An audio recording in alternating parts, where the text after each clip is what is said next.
अब लोग जो है ज़्यादा मतलब ये है कि इस समय पर यात्राओं में फंस गए हैं तो चिल्ला रहे, तो कोई निकलने का रास्ता ढूंढ रहे तो ऐसे लोगों को मिल जाएगा, निकल के किनारे आ जाएंगे और रास्ता पाकर अपने घर की तरफ चल दो।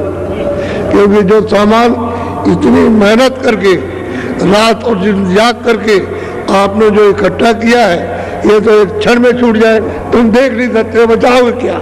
वो ये सब तो इसी में तो मिल जाएगा। तो आपने ये मेहनत की तो क्या आपको मिला?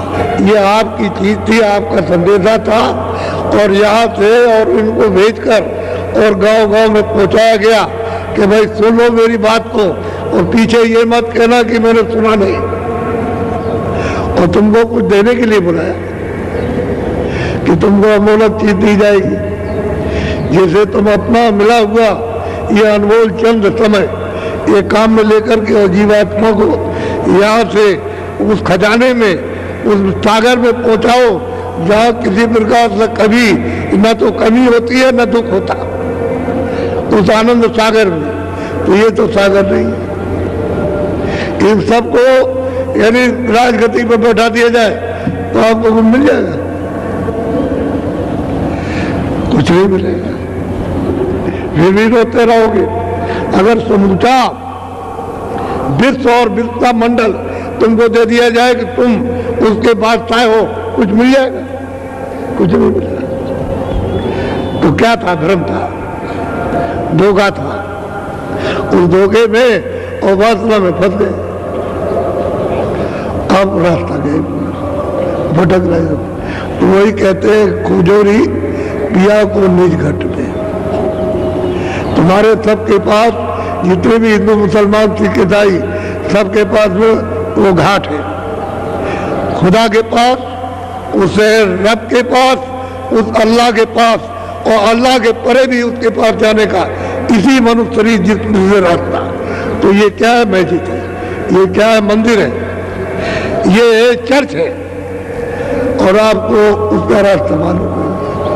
अगर ये चर्च का घाट खुल जाए तो क्या पूछना, रोज वैकुंठ में जाओ, रोज आओ, रोज वैकुंठ में स्वर्ग में जाओ, रोज लौट करके आओ। तो जो महात्माओं ने स्वर्ग वैकुंठ देखा, बस देखा, रोज जाते थे, रोज आते थे और लोगों को सुनाया कि स्वर्ग में क्या है, वैकुंठ में क्या, वैकुंठ में क्या है, वो बताया। और उसके ऊपर गए वो भी बताया, उसके ऊपर गए वो भी बताया। लेकिन आप तो स्वर्ग वाले के पास भी नहीं जा रहे, जो कुछ जानता होगा उसके पास भी नहीं। अगर वो कुछ कहेगा कि भाई तुम्हारा स्वर्ग में जाने का रास्ता तो तुम्हारे पास है, जो जानता है उससे पूछ लो, जाकर कह लगे चलो चलो। ऐसे बताने वाले हमको बहुत मिले, तुम्हारे ऐसा ज्ञान तो मेरे पास है, ये और आपको सुना देते। तो बताओ जो भ्रम में है वो तो यही बात बताएगा और क्या करेगा? वो आपकी बात लगेगी उसको। जब चारों तरफ से तकलीफों में जब घिर जाओगे, आफत आएगी और बचने का कोई रास्ता नहीं रहेगा, तब घबराओगे। उसी घबराने में अगर कोई महात्मा की आवाज मिल गई तो धीरे से निकल आओगे, धीरे से सिमट करके बाहर आ जाओगे। और फिर सोचना पड़ेगा कि असली हमारा यत्न क्या है, किस काम के लिए आए थे, क्या करना था, क्या नहीं करना था। तब आपको ये पता चलेगा भजन करने के लिए समय मिला था, इबादत के लिए इंसानी जामा ये आप सबको दिया गया था कि इसमें भजन कर लो, इबादत कर लो सच्चे मालिक की। वह कुछ नहीं किया, कोई बात नहीं। ख्वाहिशों की, इच्छाओं की, तमन्नाओं की ये पूजा पाठ और इबादत हो रही है मालिक से मिलने के लिए। इस जीवात्मा को, रूह को मालिक के पास पहुंचाने की नहीं है। ये तो बाहर की चीजें हमको मिल जाए और इससे हमको और सुख मिल जाए। अरे दवा इसलिए खाते हो ठीक हो जाए और हमको सुख मिल जाए, जो बाकी रह गया उसको ले, चाहे जितनी भी दवा खाओ, लेकिन इसमें सुख नहीं है, इसमें आराम नहीं है। इसलिए जो तत्व कम हो गए, दवा तत्वों की कमी को पूरा करने के लिए ली जाती है, वो आपकी समझ में नहीं आता, उसको आप भूल जाते। तत्व पूरा करो और भजन करने के लिए आदेश मिला, तब सबको आदेश मिला जन्म जात का, स्त्रियां भी करें और पुरुष भी करें, बच्चे भी करें और बच्चियां भी करें। जिनकी उम्र 12 वर्ष से ऊपर हो गई सब कर सकते हैं। अब तो आपको यह अधिकार सबको मिल गया, तो जब अधिकार मिला तो सबको करना चाहिए था। लेकिन आपने ये कभी सोचा है कि भाई हमको मनुष्य शरीर मिला भजन करने के लिए, ये हमारा असली काम था और बाकी तो ये सब नकली और बनावट की। तो इसका भी मतलब ये है, इसको भी ठीक से रख लेते, इन सब मिट्टियों से इसको मरम्मत करके और बाकी इसको छोड़ देते हो, चले जाते अपने घर। तो वो तो काम किया नहीं, मिट्टी मेरी मिट्टी मेरी मिट्टी मेरी मिट्टी, भाई ये चिल्लाते रह गए। आखिर में रोते हुए चले गए, बेइज्जती के साथ निकाले जाओगे घर से, इज्जत कोई नहीं करेगा। बादशाह को भी ले जाएगा तो वही शमशान में दफनाएगा, वहां गाड़ेगा जा करके, राजा भी जाएगा तो जलाया जाएगा। यहाँ तो परमार्थ की जो अमूलक धन है जीवात्माओं का, और उसका सागर छूट गया तो यहाँ भटक रही है, वो अगर निकाल कर वहां पहुंचाई जाए तो असली धन उसको मिल गया परिपूर्ण। उसमें कोई उस धन में कमी नहीं, किसी तरह की भी कमी नहीं, वहां छू कर के भी कोई कष्ट के लिए कोई वासना नहीं है, किसी तरह की कोई ख्वाहिश नहीं, क्योंकि वहां कोई शरीर तो है नहीं, न ये शरीर है और न लेकिन शरीर है, न सूचम है न कारण, कोई शरीर नहीं। निकाले नूर ही नूर, प्रकाश ही प्रकाश है उस जीवात्मा में, वो निकल के और समुद्र के उसमें मिल जाए जा करके समुद्र में। तो कौन आपको कहेगा किरण कि तुम किरण हो, उसकी एक कण हो, अरे वो तो सागर हो गया। वो रास्ता मतलब ये, अब ये चलने की चेष्टा बना ले, यहाँ पर आए इनको रास्ता मिलेगा और करना तुमको मालूम नहीं है कि तुम किस लिए काम करते हो कि उसका फल हमको प्राप्त हो जाए। तो कई महीने में प्राप्त होगा? जब खेती में गेहूं बोओगे तो 4 महीने लगेंगे, तो सिंचा करते हो उसकी रखवाली करते हो 4 महीने। कोई और दफ्तर में काम करने जाते हो तो महीने में तनख्वाह है, 1.5 महीने में। ठहर जाओ, अभी नहीं, अभी खजाने में नहीं है तो 1.5 महीना लग जाते हैं तो तनख्वाह मिलती है। मजदूरी करते हो नहीं, 15 दिन में मिलेगी, तो बेचारा उसके पास खाने को नहीं है, वो मालिक से रोता रहता है, भाई हमसे काम लिया और मजदूरी कुछ दे दो तो हमारा काम चले। तो गए 15 दिन। अरे यहाँ तो ये कहा जाता है कि इधर मेहनत करो और इधर मजदूरी लो, ये बात क्यों नहीं समझते हो? अरे भाई रास्ते पर भगवान के दरवाजे पर बैठकर मेहनत करो, मजदूरी ले लो। ये मजदूरी मिलेगी देर में, पुण्य आज नहीं मिल जाएगा। पुण्य करोगे जमा रहेगा या पाप करोगे जमा रहेगा, उसका फल तुरंत नहीं मिलेगा। लेकिन हाँ, यहाँ जो व्यवस्था में बगावत करोगे वो आपको तुरंत मिल जाएगा, तुरंत मिलेगा। लेकिन वो कब देगा कि तुमको अधिकार दिया।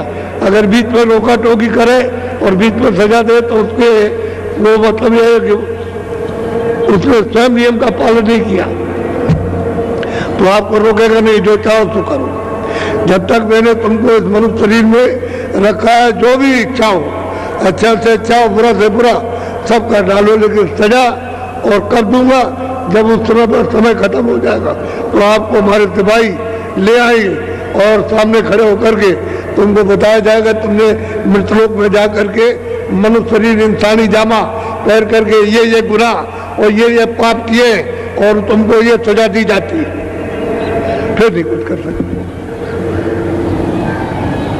अभी तो ये घर की व्यवस्था है, कहा देखो बच्चे बच्चियों और घर वालों इस व्यवस्था को खराब मत करना, और खराब करोगे तो सजा मिल जाएगी। ऐसे ही मतलब है समाज की व्यवस्था, ऐसे ही राज की व्यवस्था है। जब गड़बड़ सड़बड़ करते हो, घर की व्यवस्था में राज नहीं बोलेगा, बच्चों की सेवा में नहीं बोलेगा, लेकिन जब राज में यानी सबके लिए सामूहिक जब उसको अड़चन डालोगे तो बोलेगा, तो वो सजा दे देगा। हर चीज अपनी अपनी जगह पर। तो ये इसलिए कि याद करते रहो, वो उन्होंने रखा, अब सब भूले। कोई कुछ नहीं करेगा, कोई कुछ नहीं करेगा, घर वाला कुछ नहीं करेगा, माँ बाप कुछ नहीं करेंगे, अध्यापक कुछ नहीं करेंगे और ये नहीं करेंगे और वो नहीं करेंगे और खुदा कुछ नहीं कर सकता, भगवान कुछ नहीं करेगा, बस ये हो गया और कोई नहीं देखता। अरे वो देख तो सब रहा, जो तुम कर रहे हो सब लिख रहा। इसलिए खोजो रे पिया को निज घट। ये दोनों आंखों के बीचों बीच में ये सूरत के बैठने का घाट है, ये स्थान है। ये इधर नाक पर नहीं, न गले में, न इधर है सीने पर, न नाभि में, और न इंद्री द्वार पर, न गुदा चक्र में, ये यहाँ पर बैठी हुई है। कहते हैं अगर पिया को तुम खोजना चाहते हो, मिलना चाहते हो, दर्शन करना चाहते हो, तो यहाँ घाट पर आकर के बैठ जाओ। तो बैठना हमको आता नहीं, अब हम कैसे बैठेंगे? यहाँ बता दिएगा ऐसे बैठो, वो तो ठीक है, लेकिन सूरत कैसे बैठेगी? कोई जानकार होगा वही बैठाएगा। तो वो खोज करवा कि कहीं ना कहीं कोई मिल जाए और हमको घाट पर बैठा दे और कुछ कृपा और दया कर दे कि हमारा मंजन कर दे। जो आंखों पर, जो कानों पर, जो अंतःकरण पर मैल जमा हो गया इतने दिनों से, जुग जुग से, तो वो मतलब पहाड़ों की तरह से इसकी सफाई कर दे, इसको जला दे, उतार दे। ऐसा कोई महापुरुष मिल जाए तो कर देगा, घाट पर बैठाएगा तो करेगा। जब आपकी सफाई करेगा तभी तो ये आँख खुलेगी। दिव्य ज्ञान शिवनेत्र तो जब ही खुलेगा जब उसकी सफाई होगी। कान जब ही सुनेंगे जब आप खुलेंगे, जब आत्मा आवाज सुनोगे। और जब तक ये बंद है तब तक कोई नहीं सुन सकता। वेदवाणी, आकाशवाणी को कोई नहीं सुन सकता। महापुरुष चाहिए, उसकी खोज करना चाहिए। ऐसे तो मिलेगा नहीं। कुछ बात सुनने से, कुछ समझने से और कुछ करने से समझ में आ जाएगा। न तो उसकी बात सुनोगे, न उससे मिलोगे, न समझने की कोशिश, न लेने की कोशिश, तो बताओ कैसे होगा? और तड़प रहे हो, वो देख रहा है कि रो रहे हो, वो देखता है चिल्ला रहे हो, कोई भाई मतलब है, तारा दिखाई नहीं देता तो चिल्ला रहा हो, आओ आओ आओ, तुमको अच्छी चीज दे, अच्छी दे, तुमको सुख मिल जाएगा, शांति मिलेगी, आनंद मिल जाएगा और छुटकारा पा जाओगे। जलन मरण की पीड़ा मामूली पीड़ा, नहीं पीड़ा, होश नहीं रहता, न पहचान सकते हो, न देख सुन सकते हो और न समझ सकते हो। ऐसी पीड़ा, तो इस पीड़ा से बचने के लिए कोई रास्ता खोजना चाहिए। खोजो रे पिया को निज घट में। तो ये संदेशा जो दिया गया है सब प्रांतों में, तो लोगों ने अपने अपने समाचार भेजे कि यहाँ टैक्स बहुत लग गया है और कैसे आएंगे? गाड़ी से आओ, गाड़ी से आ जाओ और छोटी मोटी सवारी कर लो, उससे चले आओ, क्योंकि उससे तो घर से और उससे तो बहुत बड़ी चीज मिलेगी।